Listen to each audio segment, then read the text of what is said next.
রাজপথে মমতা ব্যানার্জি হুঁশিয়ার হুঁশিয়ার ডাক্তারি ছাত্রের উপর নৃশংস হত্যাকারীদেরকে অবিলম্বে শাস্তি দিতে হবে।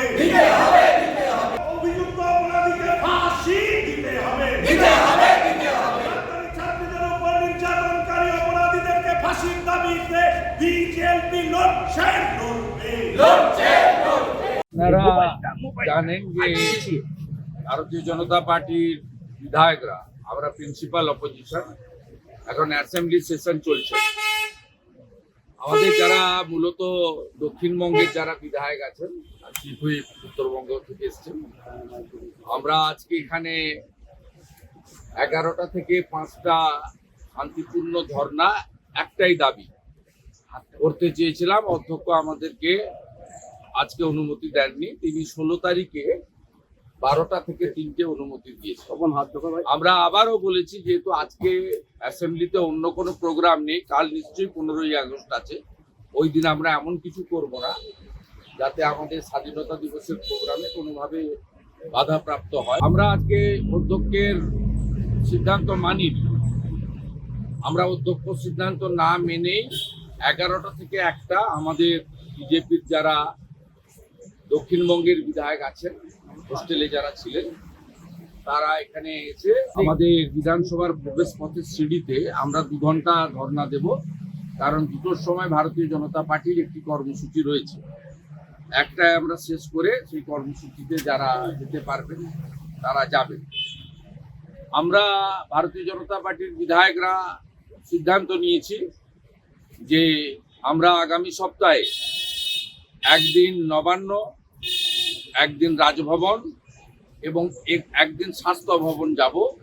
শান্তিপূর্ণ উপায়ে সীমিত সংখ্যায় আমাদের যে ডিমান্ড, স্বাস্থ্যমন্ত্রী তথা মুখ্যমন্ত্রীর রেজিগনেশন, এই দাবিতে আমরা 3 জায়গায় যাব, এই সিদ্ধান্ত আমরা নিয়েছি। সাথে সাথে আমি অত্যন্ত পরিতাপের সঙ্গে লক্ষ্য করলাম যে এত ঘটনা ঘটছে আমাদের অত্যন্ত প্রিয় বোনকে নিয়ে, এবং কেউ অভয়া নাম দিয়েছেন, কেউ তিলোত্তমা নাম দিয়েছেন। আমি আমার এই বোনটির জন্য আমরা সবাই দল মত বর্ণ ধর্ম সম্প্রদায়ের ঊর্ধ্বে উঠে ব্যথিত, এবং সবাই যারা কোনোদিন রাস্তায় নামেন না তারাও রাস্তায় নেমে প্রতিবাদ করছেন। আজকে গোটা রাজ্য জুড়ে, ভারতবর্ষের বিভিন্ন প্রান্তে চিকিৎসা পরিষেবার সঙ্গে যুক্ত নার্স, স্বাস্থ্যকর্মীরা আজকে একদিনের প্রতীকী ধর্মঘটে গেছেন। আমি অত্যন্ত আনন্দ এবং কৃতজ্ঞ যে কলকাতার বেসরকারি প্রাইভেট হসপিটালের ডাক্তারবাবুরাও আজকে আউটডোর করছেন না। এর ফলে আমাদের যারা বাঁচিয়ে রেখেছেন কোভিডের পিরিয়ড বলুন, এমনি সুস্থ থাকার ক্ষেত্রে, সেই সম্মানীয় চিকিৎসক বা চিকিৎসক মণ্ডলী তারা আজকে এক পরিবারে এক সূত্রে গাঁথিত হয়েছেন। আমি রাজ্যের বিরোধী দলনেতা হিসেবে তাদের এই লড়াইকে কুর্নিশ করি, হ্যাটসঅপ করি। আগামী সপ্তাহে যাবো। স্বাধীনতা দিবস করতে হবে, লড়াইও চলবে। আমাদের বোন, কেউ অভয়া বলুন, কেউ তিলোত্তমা বলুন, কেউ মামনি বলুন, তার লড়াই একটা ব্যবস্থার বিরুদ্ধে লড়াই। এ লড়াই একদিনের নয়, এ লড়াই অনেক দিন চলবে, যতদিন না মমতা ব্যানার্জি প্রাক্তন হচ্ছে।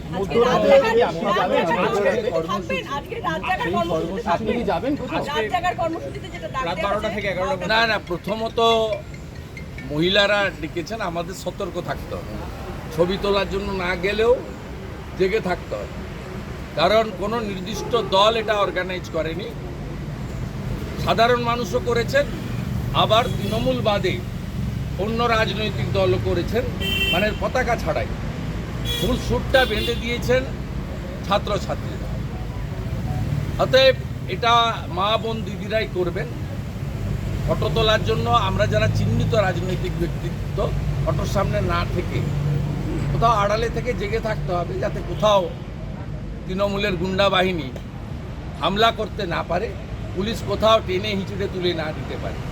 পুলিশ একটা পরিকল্পনা করেছে রেড রোড এবং তার পার্শ্ববর্তী এলাকায় যদি কোথাও রাত্রিবেলা এই ধরনের কর্মসূচি হয় তাদেরকে মেরে পিটে বল প্রয়োগ করে সরিয়ে নিয়ে যান।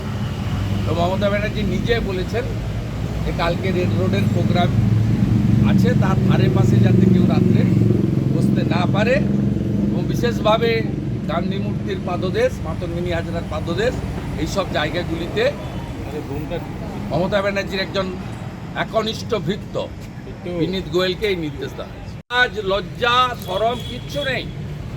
আজকে কন্যাশ্রী দিবস। কন্যাশ্রী দিবস নিশ্চয়ই ডেট চেঞ্জ করা যায় না, যেহেতু রাজ্য সরকার এটা কন্যাশ্রী চালুর পরে প্রত্যেক বছরই করেন।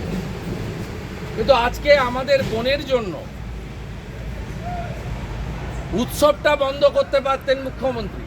তিনি বন্ধ না করে ধনধান্য স্টেডিয়ামে তিনি 3000 জনের একটা উৎসব করছেন, যে উৎসবে লজ্জা শরম ছেড়ে মন্ত্রী শশী পাঁজা, দপ্তরের আধিকারিক, রাজ্যের মহিলা কমিশনের চেয়ারপারসন সদস্যরাও হাজির হবেন। সকালবেলায় মেসেজ করা হয়েছে 3000 প্যাকেট চিকেন বিরিয়ানি খাওয়ানো হবে আজকে উৎসবে রাজ্য সরকারের অর্থে। ধনধান্যের ব্যাংকোয়েটে সরানো হয়েছে প্যাকেটটা ডিস্ট্রিবিউশন এবং প্যাকেট তৈরির কাজ। মেনু ঠিক করে দিয়েছেন মুখ্যমন্ত্রী। চিকেন বিরিয়ানি। ভাবুন কোন রাজ্যে আমরা বসবাস করছি। এ লজ্জা রাখার জায়গা নেই। একদিকে গোটা বাংলা বাঙালি কাঁদছে, ভারতবর্ষ সামিল হয়েছে। মহিলারা আতঙ্কিত, যারা একটা সময় মমতা ব্যানার্জির জন্য গলা ফাটিয়েছিলেন। আমি বেশ কয়েকজন বিশিষ্ট মহিলার পোস্ট দেখছিলাম।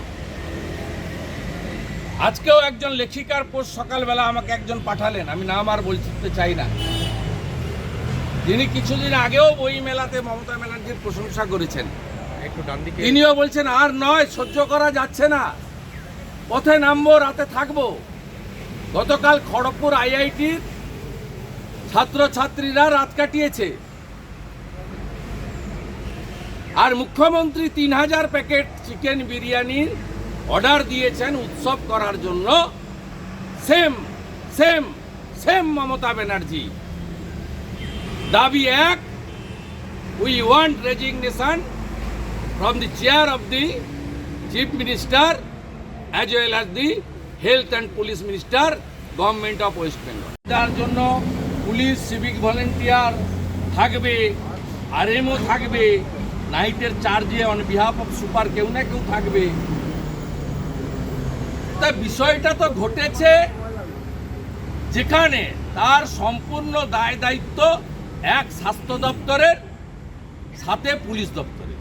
আর এই দুটো দপ্তরেরই দায়িত্বে মমতা ব্যানার্জি।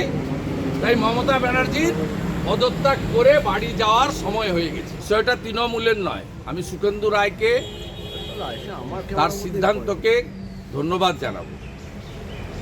জানাবো। এটা বিষয়টা একেবারেই তৃণমূল নয়, বিষয়টা হচ্ছে সরকার এবং ব্যবস্থা। কেউ একবারও বলেনি যে তৃণমূল কংগ্রেসের কোনো পদাধিকারী রেপ করেছে, খুন করেছে। বারে বারে বলা হয়েছে সরকার করেছে আর পুলিশ আড়াল করেছে। বিষয়টা সরকার। মমতা ব্যানার্জিকে তৃণমূলের চেয়ারপারসন থেকে সরানোর দাবি আমরা করিনি, করবো না। আমরা পুলিশ এবং স্বাস্থ্যমন্ত্রী তার পদত্যাগ দাবি করছি। এই দপ্তর যদি অন্য কারোর হাতে থাকতো তার পদত্যাগ চাই। বিষয়টা সম্পূর্ণ সরকারের বিরুদ্ধে, সরকারি ব্যবস্থাপনার বিরুদ্ধে। আপনার বাড়িতে ঘটনা ঘটেনি, আপনি রাস্তায় এ ঘটনা ঘটেনি। ঘটনা ঘটেছে কোথায়? রক্ষক যেখানে, ভক্ষক সেখানে।